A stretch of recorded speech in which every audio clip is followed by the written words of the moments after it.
Bonjour à tous, alors je vais vous apprendre dans cette vidéo à tracer la courbe de la racine carrée avec ses particularités et vous apprendre aussi quel est le lien qui la lie à la courbe de la fonction carrée. C'est un lien très fort, c'est une symétrie, vous allez voir, axiale. Donc première chose, pour tracer une courbe, on a déjà vu, on a besoin du domaine de définition, du domaine d'arrivée et aussi des variations. On a déjà prouvé précédemment que la fonction racine carrée est strictement croissante, donc c'est une courbe qui va toujours monter quand on va aller vers la droite. Son tableau de variation, on ne l'avait pas encore fait, c'est le suivant.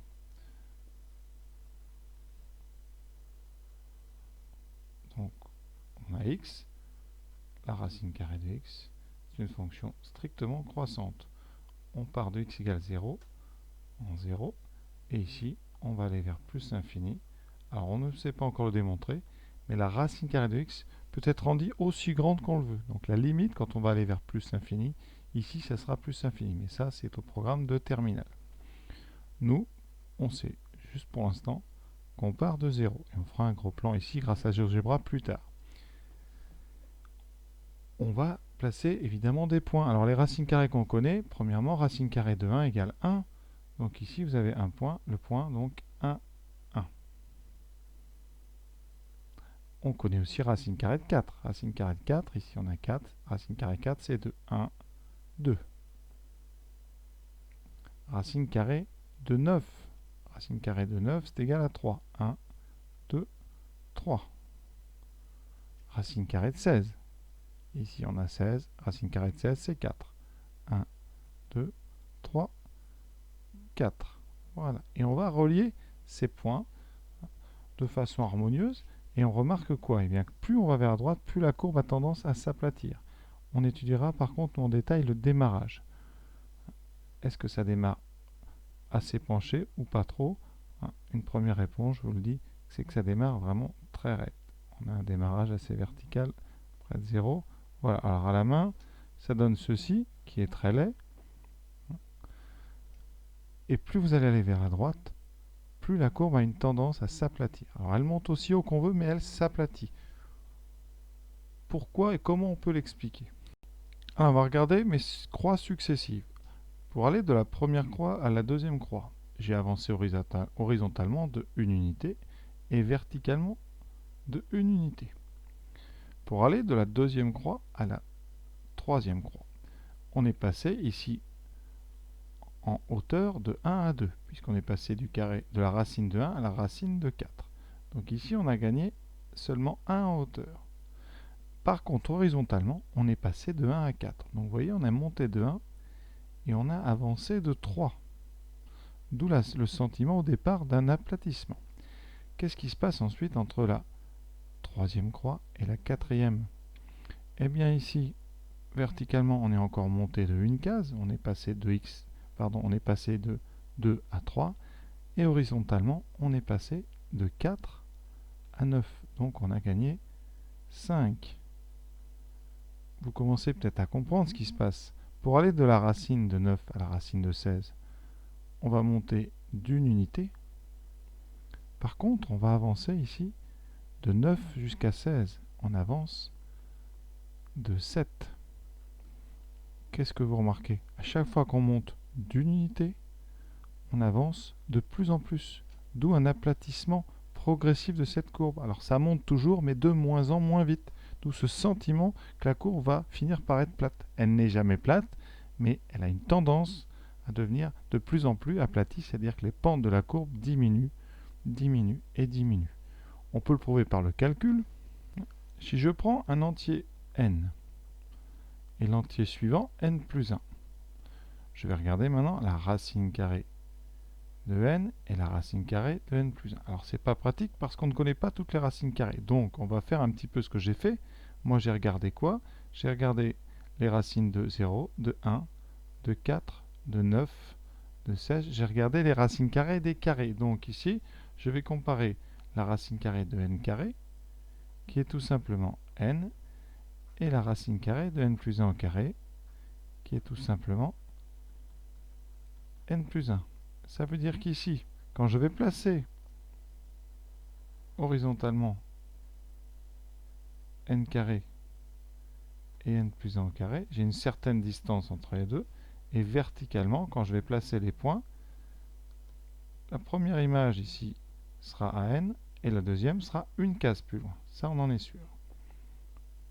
Puisque la racine carrée de n plus 1 au carré, c'est donc n plus 1. Donc verticalement, en faisant les carrés comme ça de deux nombres successifs, vous augmentez d'une case, alors qu'horizontalement, qu'est-ce qui se passe? On est passé de n plus 1 au carré à n au carré. Donc on va regarder la soustraction. Identité remarquable, n plus 1 au carré, c'est n2 plus 2n plus 1, moins n2. Vous voyez, à chaque fois qu'on monte d'une unité, on avance de 2n plus 1. Donc plus on est vers la droite, plus quand on avance de 1 en hauteur, on avance très loin vers la droite. Regardons maintenant de plus près avec GeoGebra. Donc en bas, dans la zone de saisie, j'inscris racine carrée de x, c'est-à-dire square root de x. SQRT, c'est en anglais square root racine carrée. Vous voyez, ma belle racine carrée ici est apparue, et vous voyez bien cette tendance à l'aplatissement. Alors les croix que j'avais placées moi, ici, vous avez donc la croix au départ, ici, ensuite en B, racine carrée de 4 égale 2, racine carrée de 9 égale 3, racine carrée de 16 égale 4. On peut même ici mettre racine carrée de 25. Et vous voyez, ce que j'annonçais tout à l'heure, eh bien, chaque fois que je monte ici d'une unité, à chaque fois, mes deux points sont de plus en plus éloignés horizontalement. Par exemple, en prenant un petit peu de recul, voilà ce que ça donne. Si on garde un repère, ici avec 20 pour un grand carreau et 20 verticalement, vous voyez la courbe est vraiment très basse. Et plus vous allez comme ça prendre du recul, plus votre racine carrée aura l'air d'être aplatie. Alors, deuxième partie maintenant de cette vidéo, c'est qu'est-ce qui se passe quand on est tout près de 0. Donc vers la droite, on sait que ça a une tendance à s'aplatir. Qu'est-ce qui se passe quand on se rapproche de 0? Alors je vais le faire tout de suite en direct. Vous voyez, regardez, plus on s'approche, plus on a ici une partie au départ qui est de plus en plus justement verticale. Contrairement à la fin, quand on se rapproche de 0, au lieu d'avoir une idée d'aplatissement, on a plutôt ce qu'on appelle en maths une tangente verticale. Ça veut dire qu'ici, le démarrage a l'air très très rapide. Pourquoi? Alors, regardons bien cette partie de la courbe. Alors, les valeurs connues ici des racines carrées, vous en avez trois. Vous avez racine de en haut 0,09 qui fait 0,3, racine de 0,04 qui fait 0,2 et racine de 0,01 qui fait 0,1. Alors, comment expliquer cette courbe qui devient de plus en plus raide? On peut tout simplement calculer le coefficient directeur des droites qui relient chaque point à l'origine. Ici, par exemple, la droite AO, on va calculer le coefficient de la droite AO, sachant que le point O, c'est l'origine. Coefficient directeur d'une droite, c'est l'occasion de le rappeler, c'est donc la différence des Y sur la différence des X. Donc ici, abscisse, c'est X, ordonnée, c'est Y. On a donc ici ordonnée de A, donc 0,3, moins ordonnée de 0, c'est-à-dire 0, divisé par ordonnée par abscisse de A, c'est-à-dire 0,09. On regarde, là, on peut simplifier, ça fait 30 sur 9. 30 sur 9, on regardera tout à l'heure, ça fait un peu plus que 3. Donc on va écrire à peu près 3, quelque chose. Maintenant, on regarde la deuxième droite, ici, la droite BO. Quel est son coefficient? Coefficient de la droite BO, donc la différence des ordonnées sur la différence des X. Ici, ça donnera donc 0,2 sur 0,04. Et ça donne 20 sur 4, c'est-à-dire 5. Donc la pente, vous voyez ici, est beaucoup plus raide. On était sur une pente de 3, maintenant on est sur une pente de 5. Et quand on regarde le point C, donc coefficient de la droite CO, donc différence des Y sur différence des X, ça donne 0,1 sur 0,01. Et là, ça fait 10. Ce qui fait que, en se rapprochant, chaque fois que vous rapprochez un petit peu, le coefficient directeur de la droite qui passe par l'origine et qui relie le point est de plus en plus grand. Ça veut dire que vous approchez de l'origine avec une pente de plus en plus grande, ce qui explique une grande verticalité. Alors on peut prendre un point beaucoup plus près. Alors, si on prend une racine carrée connue, par exemple très petite, racine carrée de 0,0001, on met 4 chiffres après virgule, la racine carrée c'est donc 0,1. Et quand vous calculez le coefficient qui correspond à ce point-là, eh bien vous aurez 0,01 sur 0,0001, c'est-à-dire un coefficient donc de 100. C'est-à-dire que là, plus vous approchez, plus la courbe est pentue. Voilà un petit peu ce qui permet d'expliquer. On pourra le faire beaucoup mieux quand on aura fait le chapitre qui s'appelle le chapitre des tangentes et des nombres dérivés, qui, dans ce chapitre, on étudiera les courbes, les pentes des courbes. Donc là, vraiment, on comprendra très bien ce phénomène-là de verticalité quand on s'approche de l'origine. Maintenant, pour bien connaître la courbe de racine carrée, on a donc étudié son côté AC qui s'aplanit quand on va vers les grandes valeurs. Ici, son côté raide, vertical quand on s'approche de l'origine. Et maintenant, je vous propose de voir son lien avec la fonction y carré. Vous allez voir, en fait, cette racine carrée, c'est tout simplement une parabole qu'on a symétrisée par rapport à une droite. Donc voilà de loin la courbe de racine carrée, avec ce démarrage ici qui est vraiment, qui doit donner cette impression de verticale. Et plus on va vers la droite, plus le sentiment ici d'un aplatissement. Ensuite, l'étape suivante, c'est de tracer la droite d'équation y égale x. Ici, donc, ce qu'on appelle la première bisectrice du plan. Et on va regarder le symétrique de la courbe de la racine carrée par rapport à cette droite. Donc je vais prendre les points caractéristiques, par exemple, le point ici qui est en 4, 2, qui correspond à racine de 4 égale 2. Le symétrique par rapport à cette droite, on l'obtient, vous voyez ici, en traçant la perpendiculaire à droite passant par ce point. Donc vous avez fait ici une diagonale, deux diagonales. Son symétrique sera ici.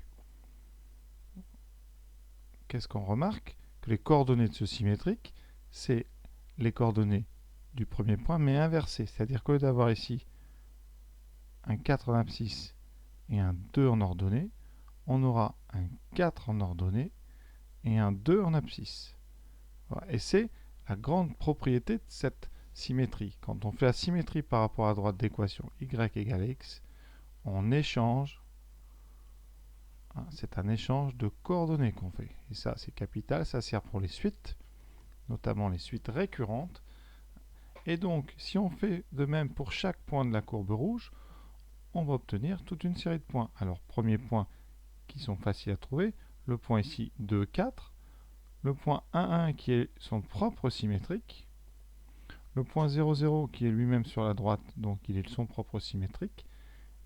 Les suivants, mais qu'est-ce que ça sera? Par exemple, vous aurez 9, le point qui est en 3, en 9, 3, donc un petit peu par ici. Vous le trouverez de l'autre côté en 3, 9. Donc chaque point de la courbe, par exemple ici celui-là, vous le retrouvez symétriquement de l'autre côté avec les coordonnées qui ont été inversées. Donc au lieu d'avoir un point qui a pour coordonnées ici par exemple x racine de x, bien vous aurez de l'autre côté un point qui a pour coordonnées racine de x, x. Et ça, quand on trace, vous allez voir, vous reconnaîtrez très certainement la courbe avant que je l'ai fini. C'est la courbe, c'est une parabole. Et pourquoi c'est une parabole? Tout simplement parce que le lien qui lie racine de x à x, eh bien, c'est la mise au carré. Ça veut dire que tous ces points ici qui ont des coordonnées racine de x, x, sont des points qui sont sur la courbe d'équation y égale x carré. Donc à retenir, la courbe de la racine carrée et la courbe de la fonction carrée sont les mêmes courbes sur R+. Il y a juste entre les deux une symétrie qui explique beaucoup de choses. Donc voilà les trois courbes de x2, x et racine carrée de x. Alors quels sont les points importants qu'il faut absolument connaître? Tout d'abord, vous savez que la parabole y égale x2, ici est tangente à l'axe horizontal. Ça veut dire qu'ici vous avez ce qu'on appelle une tangente horizontale. Donc la direction au départ est horizontale. Par symétrie, vu qu'on a ici une bisectrice, c'est pour ça que le démarrage de la racine carrée ici, c'est une tangente verticale. Donc ici on a horizontale, verticale. Voilà pourquoi les racines carrées ont un démarrage très raide. Ensuite, chose très importante, les courbes de x2, x et racine carrée de x passent par le point de coordonnées 1, 1. Ça nous aide beaucoup à les tracer. Et troisième remarque au niveau de l'ordre, qu'est-ce qu'on remarque? Quand on est sur l'intervalle 0, 1, c'est-à-dire au départ, La courbe bleue est située sous la courbe noire, qui est elle-même sous la courbe rouge. Conséquence très importante, c'est que pour des nombres entre 0 et 1, eh bien le carré est plus petit que x, qui lui-même est plus petit que la racine carrée. Ça veut dire que quand on prend un nombre plus petit que 1, entre 0 et 1, c'est la racine carrée qui est plus grande que le carré. C'est assez étonnant, mais quand on fait avec des nombres, c'est évident. Par exemple, si on prend racine carrée de 0,01, ça fait 0,1, alors que le carré de 0,1, c'est 0,0001. Donc vous voyez bien que le carré de 0,1 est plus petit que sa racine carrée. Et entre les deux, vous trouverez justement 0,01. Et ça, graphiquement, on le voit très bien. Dès qu'on passe ce point ici, 1, 1, le point d'intersection, vous allez avoir une inversion. C'est-à-dire que, alors que sur 0,1, c'est la racine qui est la plus grande, une fois qu'on a dépassé 1, c'est-à-dire de 1 à plus infini, eh bien ça va s'inverser. La courbe bleue passe au-dessus, et donc on a la racine carrée qui devient la plus petite des 3. Et donc racine carrée de x est plus petit que x, qui lui-même est plus petit que x carré. Donc voilà ce qu'il faut connaître quand on trace les courbes. C'est d'abord savoir tracer la racine carrée et ne pas oublier que c'est tout simplement qu'un morceau de parabole qui a été symétrisé. C'est-à-dire qu'on a une symétrie par rapport à l'axe ici, y égale x, qu'on appelle aussi la première bisectrice du plan. Donc, symétrie qui sert toujours en mathématiques à inverser les coordonnées. Donc voilà tout ce que je pouvais dire sur la courbe de racine carrée. C'est peut-être assez difficile pour certains, mais il faut quand même vous plonger un petit peu là-dedans parce que c'est des courbes qu'on utilise très souvent en maths. Et notamment, connaître les courbes, ça permet aussi de connaître des propriétés sur les fonctions. Voilà, j'espère avoir été assez clair. En tout cas, à très bientôt, j'espère.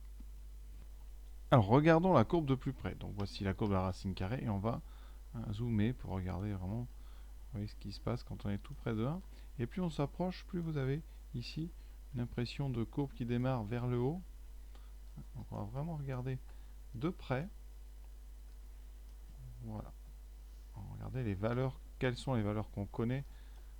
Et on va s'arrêter donc ici.